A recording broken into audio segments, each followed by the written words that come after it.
మిమ్మల్ని ఇంకా కూడా ఇప్పటికీ ఇంకా బాల హీరోగానే చూస్తున్నారా జనాలు? ఎవరు సార్ జనాలా? అంటే ఇంకా మీరు ఒక ఫుల్ ఫ్లెడ్జ్డ్ హీరోగా అయ్యారు అనుకుంటున్నారా? ఎంత అంటారు నా వయసు?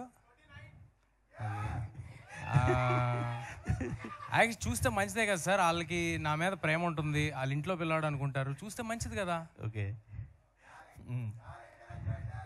భలేవరే చెప్పండి సార్. అంటే ఈ సినిమాలో క్యాన్వాస్ చూస్తే చాలా పెద్ద క్యాన్వాస్. అవును సార్.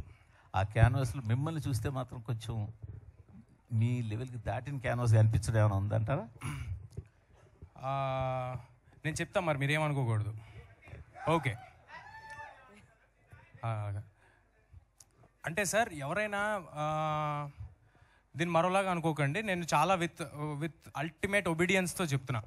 ఎవరైనా సెకండ్ జనరేషన్ యాక్టర్స్ కానీ ఎవరైనా అలాగే ఎవరైనా వచ్చారనుకోండి సార్, వాళ్ళ ఫస్ట్ సినిమాలకి ఇంతకంటే పెద్ద సినిమాలు చేశారనుకోండి, మీరు ఎవరు ఈ క్వశ్చన్ అడగట్లా.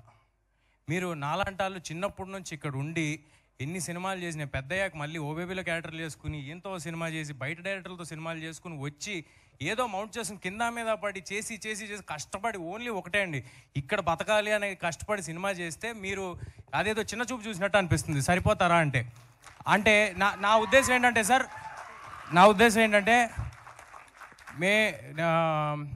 నేను వేరే వాళ్ళతో కంపేర్ చేసుకోవట్లేదు సార్. వాళ్ళు నేను ఒకటే అని కూడా నేను అనట్లా. వాళ్ళందరికీ ఆ అవకాశం వచ్చింది. అలాగే నాకు హనుమాన్ అనే అవకాశం వచ్చింది సార్. అంటే సార్ మీరు మధ్యలో ఆపకూడదు.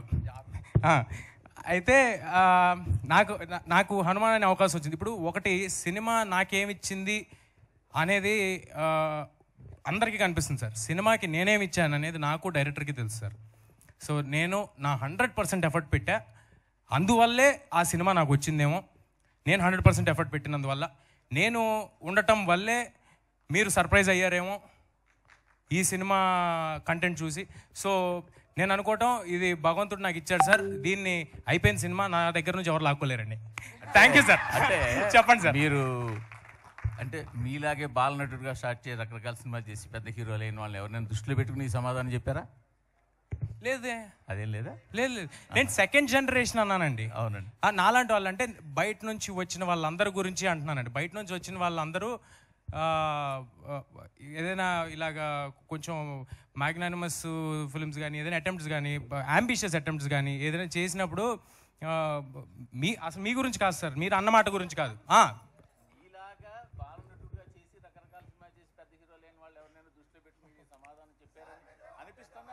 ఓహో చిచ్చి భలేవారే అదేం లేదండి. అంటే ఏది కాదు సార్, అంటే ఎంటైటిల్ చేయొద్దండి. మూర్తి గారు క్వశ్చన్ అడిగారు సార్, మీరు ఏనట్లా ఎంటైటిల్ చేయకూడదు ఎవరిని. వాళ్ళకి అది మీకు ఇది అని ఎంటైటిల్ చేయకపోతే హ్యాపీగా ఉంటాం సార్. Thank you. ప్రశాంత్ గారు